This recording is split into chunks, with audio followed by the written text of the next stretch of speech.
Hello, and welcome to the Cognitive Security Institute. Today's speaker will be Dr. Josiah Dykstra.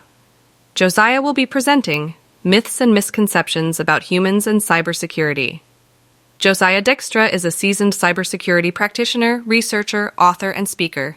He is a senior leader at the National Security Agency and the owner of Designer Security LLC.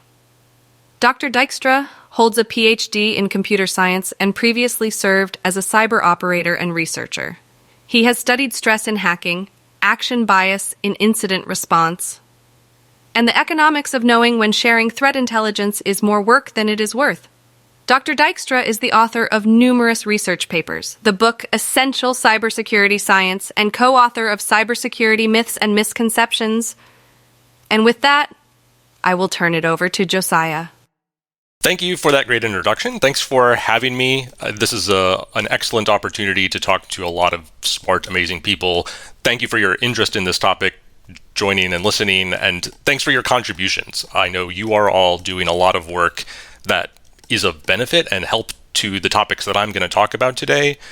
I hope that there are a few things that are new to you and a few that we can discuss. This is not, despite the title, a talk about blame or fault. And what I want to do today is help raise questions, to question our own assumptions about cybersecurity, and then to reflect on what other people think and believe so that we can collectively help make better decisions together, know how to avoid pitfalls, and increase better cybersecurity outcomes. Myths and misconceptions arise for a lot of reasons, a lot of natural, normal human reasons. I don't presume at all that anybody is trying to be deliberately deceptive. That isn't the goal of what I'm talking about today. Instead, this is things that people maybe learned in school 20 years ago, or folk wisdom that arose in an organizational culture because, well, that's the way we've always done it. I think a lot of us have heard those kinds of sentiments before. In this talk, I want to delve a little bit deeper into the ones specifically about humans. There's a lot of myths and misconceptions in cybersecurity about technology, and we can talk about those if you'd like to, but really today I want to talk about the human aspect. So I have a lot of affiliations. I am here today just as Josiah, and my comments here are not reflective of any of my affiliations. This talk is adapted from content from a book that came out this year called Cybersecurity Myths and Misconceptions, where three authors, Gene Spafford, Lee Metcalf, and I, wrote about 175 myths held by normal people, average people, but also business leaders, even cybersecurity professionals. These are things that we had heard, seen over and over, not just one time, in our collective experiences. And between the three of us, we have probably 100 years of experience, both in government and industry and academia. So it was meant to be broad on purpose. And we tried to cover the spectrum, again, to encourage conversation and to help correct things where they can be corrected. So the myths in the book are a lot of folk wisdom, and what we try to do in each of them, and what I will do in the examples that I give today, is talk about why they matter. Sometimes there's a myth that is wrong information, that somebody doesn't exactly know how the internet works, or that maybe some product is better or worse than another one. And sometimes it doesn't matter, but I think in a lot of situations it matters a lot. It matters to the bottom line of a business, how much money we spend. It matters to design and engineering decisions about how we create and construct products. It matters to the security outcomes about whether software or hardware will actually be secure based on what we believe to be happening behind the scenes, in the cloud, anywhere else. So our goal here isn't just to enumerate myths, but to talk about so what, and also what can we do about them. As I said, the book and this concept isn't narrowly focused only on humans, but this turned out to be a recurring theme, and we talk in the introduction and in the conclusion in the book to draw out that point, which is cybersecurity has never been about technology alone. And that was an aha moment for me at some point in my career, because I took a lot of classes to get a Ph.D. in computer science, but I did not take courses in psychology. I did not take any courses about humans whatsoever. And that is, I think, a real shame. It's something I would love to see changed in university curriculums and other kinds of cyber education, because we have this technology because of people who use it, design it, attack it, and all of us in this field need to know a little bit about this. I imagine all of you listening have much more than a cursory knowledge about humans. I had to learn that. That is not my background. My background is very heavy in the tech, but cybersecurity isn't just about that. So to help frame the conversation that comes next and the things that I want to dive into, I want to present a snippet of an RFC. And for those who aren't familiar with these, a request for comments is a publication in the technology community where we can discuss, propose standards and technical development. So for example, there's an RFC that describes the domain name system. RFC number 1034 talks about DNS. And it is not the standard itself, although many people implement standards based on RFCs. There's more than 9,000 of them. There's a lot. One that I was very unfamiliar with until we were working on the book was one that is essentially a dictionary, a glossary of terms that says when we talk about computer, this is what we mean. The one that Gene Spafford pointed out to me in this RFC is something called Courtney's laws. And I'm going to put them here just to provide a little bit of context. Robert Courtney was documented as saying these things, and they got memorialized in the RFC. And they're kind of interesting and useful to know about, and I think they'll help frame our thinking today. So the first is that context matters. Context for security, whether it's a computer, a system, or people using them, the only way to talk about it is in context. It is not to say in isolation, this is how DNS works, because DNS doesn't exist in isolation. It exists, we can only say interesting things about its cybersecurity based on how does it interact with its environment and with the users. So the first of three Courtney's laws.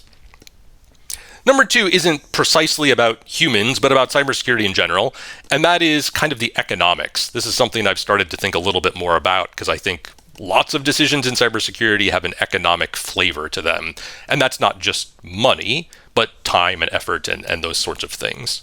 So Courtney's second law speaks to this and says, don't spend more money eliminating a risk than it would cost you just to accept it.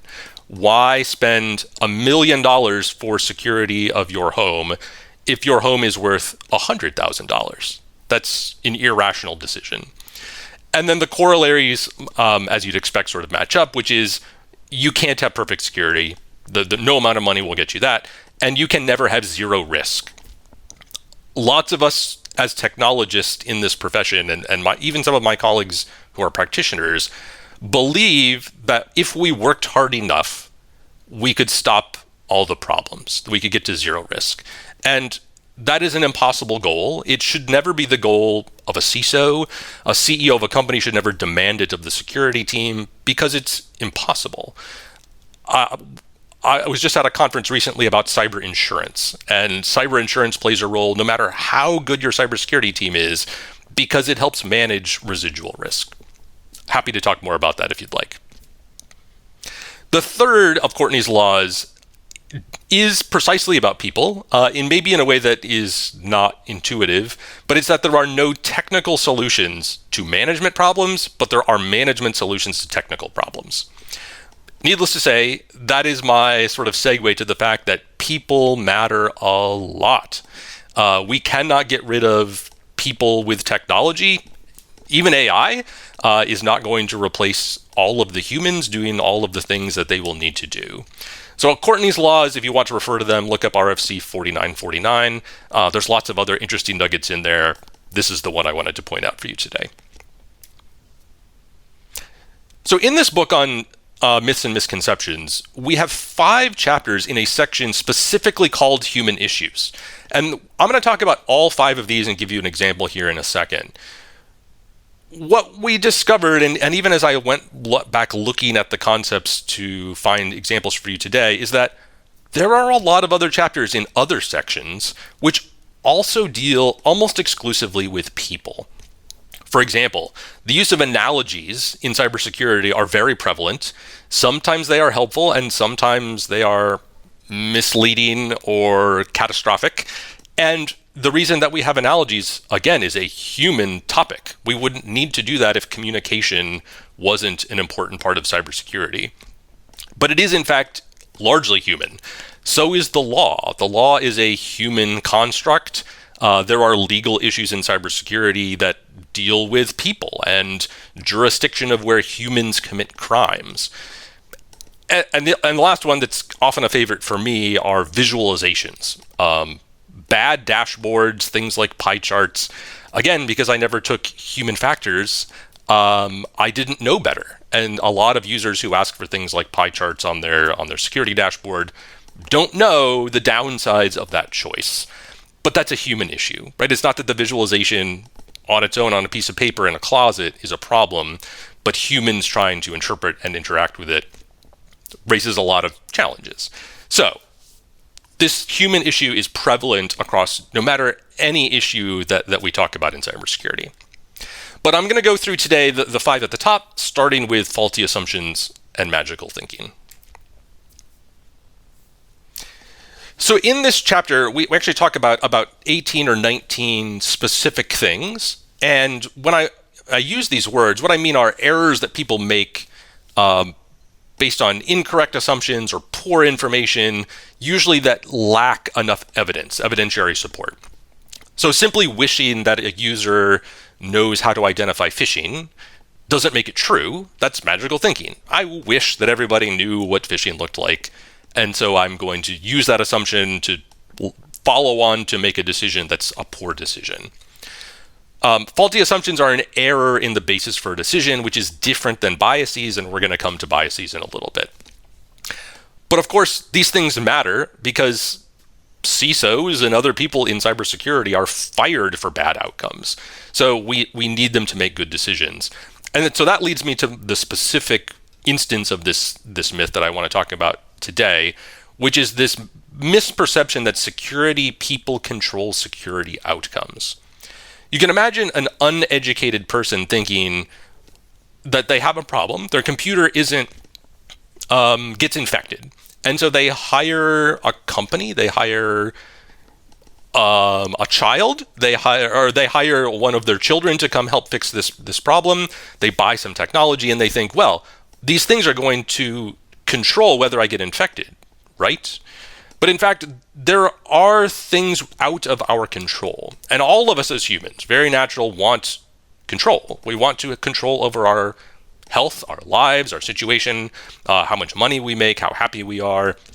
That's a very natural psychological thing.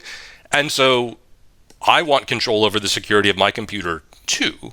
And in fact, our actions do matter. Those of us who work in cybersecurity aren't doing this for the fun of it. We do have a lot of influence over how good the security, the protection, the privacy of information is. If it didn't matter, we shouldn't do it. In fact, it does matter. The trouble, as with lots of these myths, are in the extremes. So we mostly cannot control when, where, if bugs are discovered that nobody knew about before. We might be running software sitting in front of us, but we don't really have a good way to know, is there going to be a new catastrophic vulnerability in that software tomorrow? We can look at trends, we can look at the history of vulnerability discovery in software, but for the most part, it's out of our control because other attackers, other researchers are making independent decisions about the discovery of those bugs.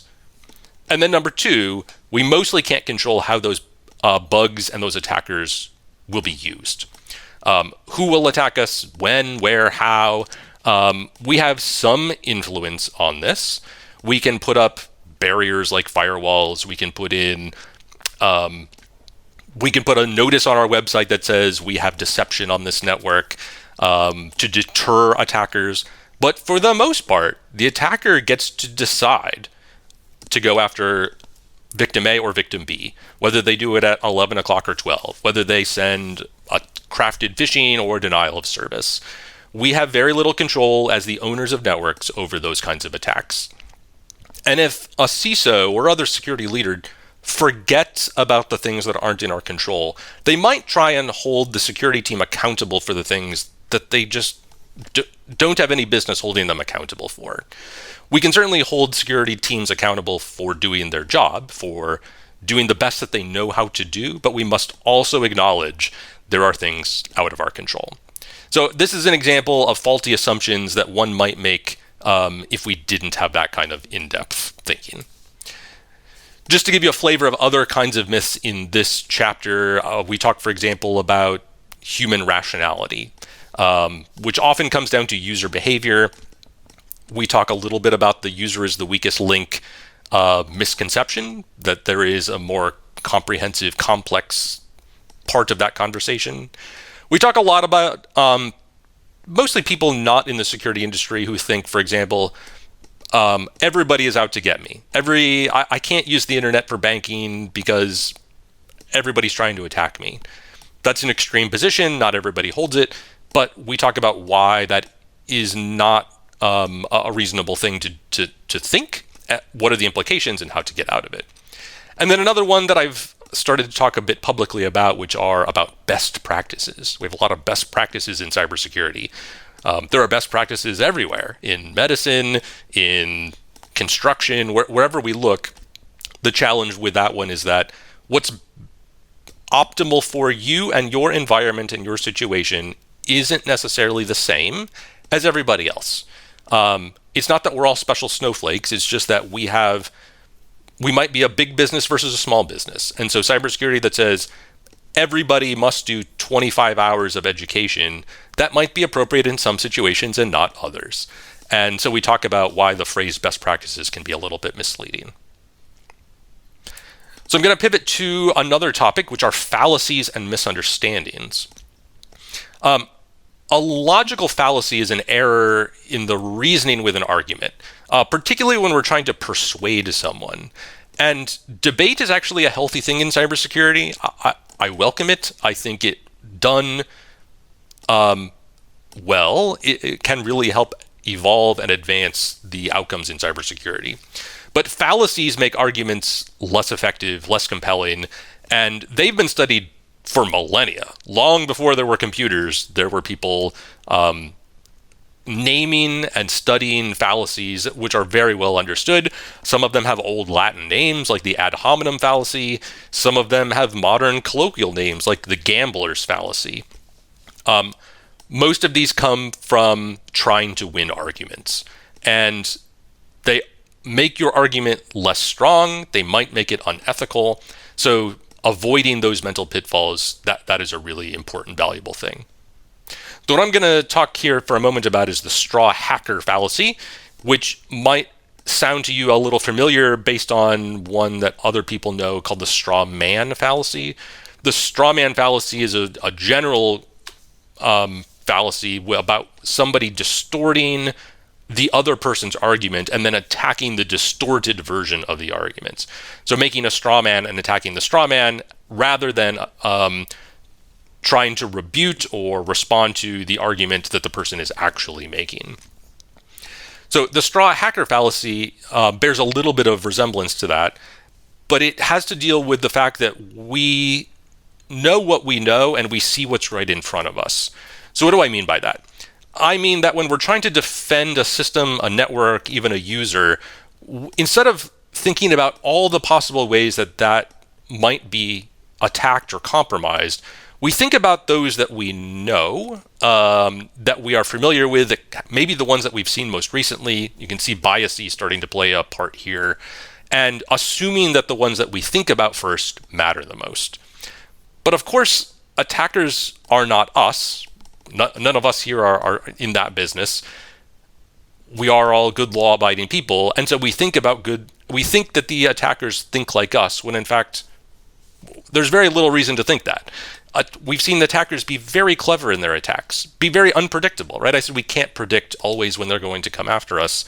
And they do whatever it takes. There's a huge trend right now about attackers living off the land, which is a phrase to mean that they're not using custom, highly sophisticated malware to do data theft, but they're using built-in tools. Because how do you know the difference between that built-in tool doing its legitimate job for a legitimate user, or an attacker using the legitimate tool to do some malicious, catastrophic, destructive kinds of achievements? So one thing we need to do here to avoid this kind of fallacy is not to narrow the view into, well, we have the boundary of the network defended because that's how I think an attacker would come in. Instead, we need to open our aperture, make salient the other alternatives here, which is, oh, what if the user walks into my network with an infected device? My boundary defense isn't going to work there. So if we narrow that straw hacker to say, well, they're on the other side of the internet, how could they possibly walk into my building? That too restrictive view can lead to us missing important things. Among the other fallacies and misunderstandings that we talk about are the hasty generalization fallacy, gambler's fallacy, and the sunk cost fallacy. Many of these, I think, are familiar to people in the general sense, but maybe you haven't thought about what do they mean in cybersecurity. How can we see them being played out in our field, and how do we need to address them in the concrete sort of everyday sense?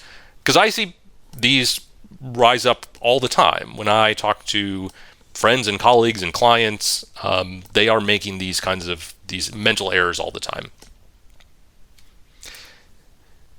So as you'd expect, cognitive biases were a big part of this chapter. This is the one I feel like gets talked about the most, and so I probably will spend the least amount of time, other than on one that I've done some extra writing and speaking about, which is action bias. And again, this is a topic that didn't originate in cybersecurity. I don't know very many biases that did. But action bias, for example, is often described as the way that there's a knee-jerk reaction to do something, to do anything, when we want control in a crisis or in an otherwise sort of adverse situation. The way that this has been studied outside of cybersecurity is, for example, with professional goalkeepers. If you watch World Cup or any other soccer match, you'll often see the goalkeeper in a penalty kick, one-on-one, one defender, one attacker, and the goalkeeper has to decide how to block a very big space. And most of the time they jump to one side, and sometimes they stop the goal or they stop the attempt, and sometimes they miss. And what at least one study found was that in the study of the goals that were shot in that particular study, the goalkeeper would have stopped a higher percentage if they didn't jump, if they just stayed in the middle of this big goal. And that is to illustrate this natural tendency to want to do something. And it isn't just the goalkeeper who wants to try and do something rather than just stand there, but the coach expects that, the person's teammates expect that, the fans expect that. If the goalkeeper just stands there, it looks like they're paralyzed. It looks like they're not making a decision, even when that might be a very deliberate choice. So watchful waiting is another example of this in healthcare, which is if I go see my physician and the physician says, we'll do some tests, but I don't know enough to make a decision yet. Come back to me in a week, come back to me in a month, and we'll check it again.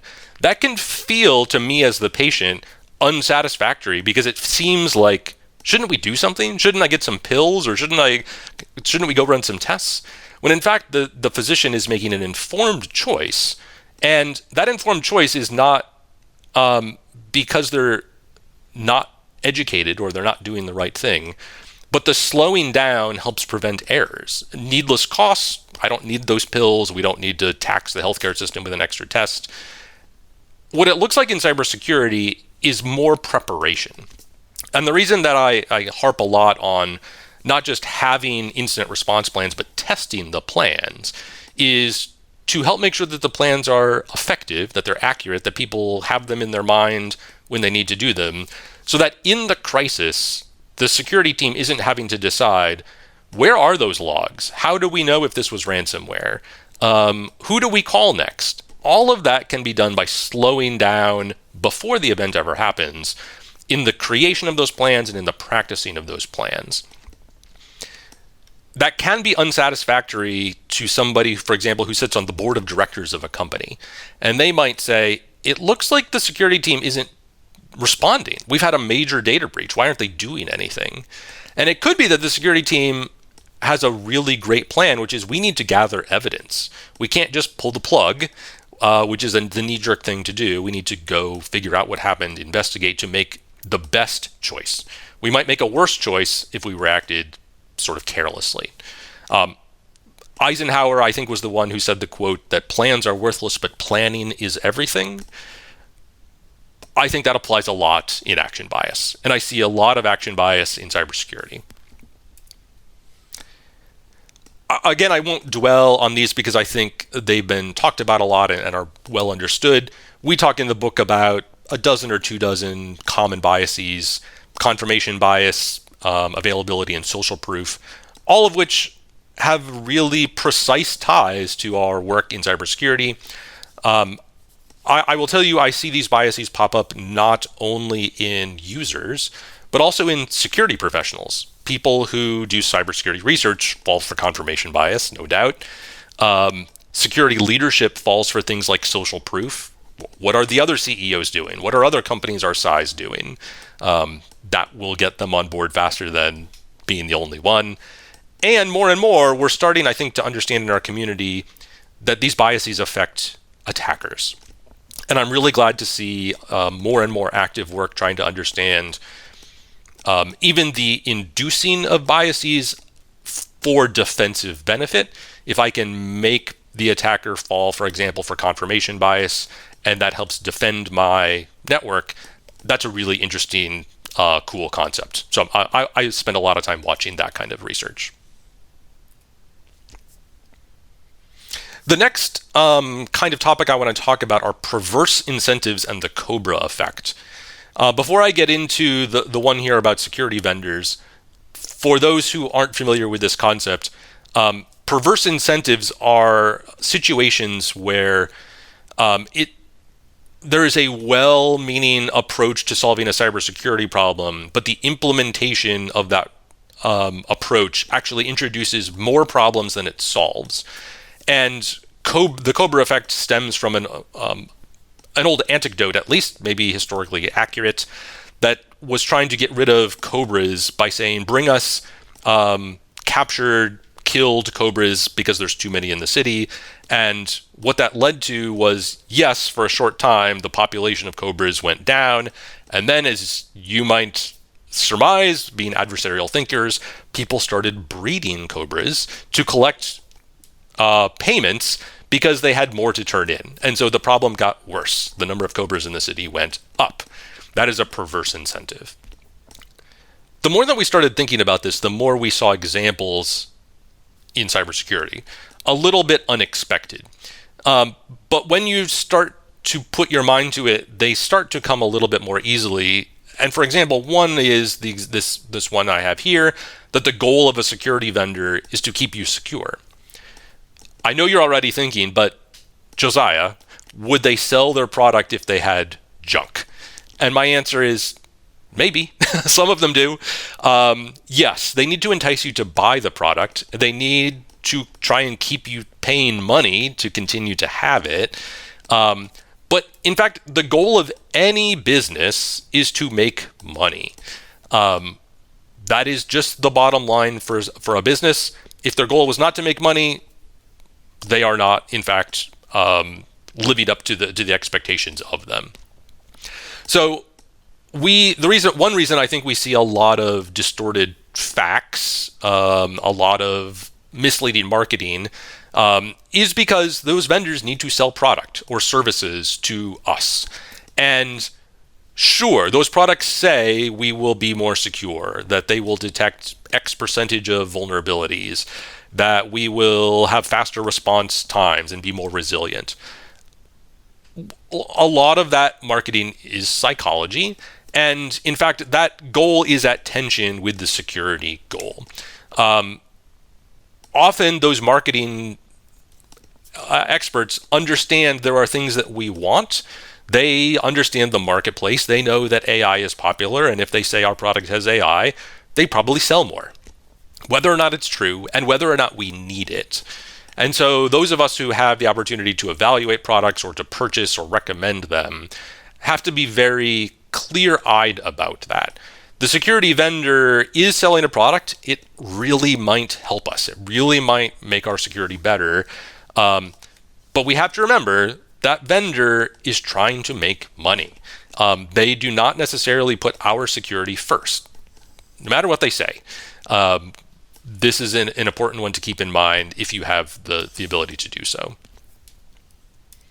So I said we start to see more and more of these when we think about them. Here's a couple others that we talk about in the book. You might assume, for example, that cyber insurance causes people to take less risk. That we might make more careful choices if we know that we have a policy that will pay if something bad happens. That doesn't always hold true, and we explain a little bit more about that. The one that I often talk second about after the security vendors is that our decisions affect only us.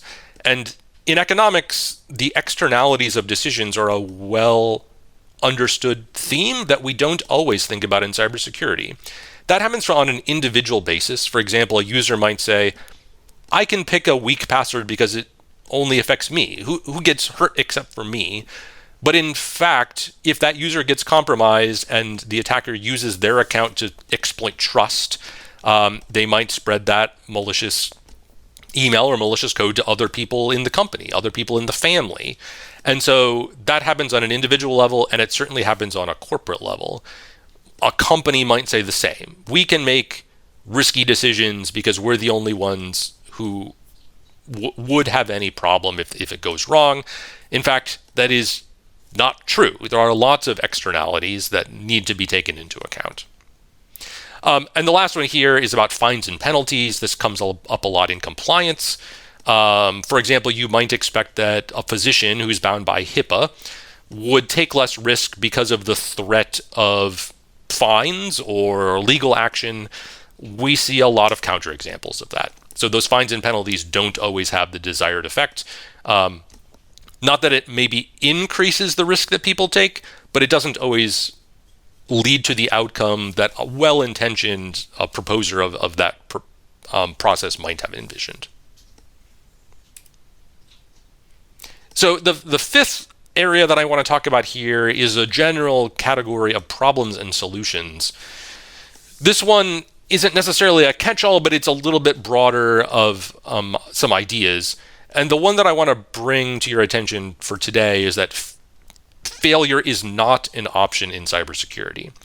And I bring that up because it is so often spoken, even aloud, in boardrooms, in cybersecurity conferences. Failure is not an option. This gets back to the Courtney law that says we can never get to zero risk.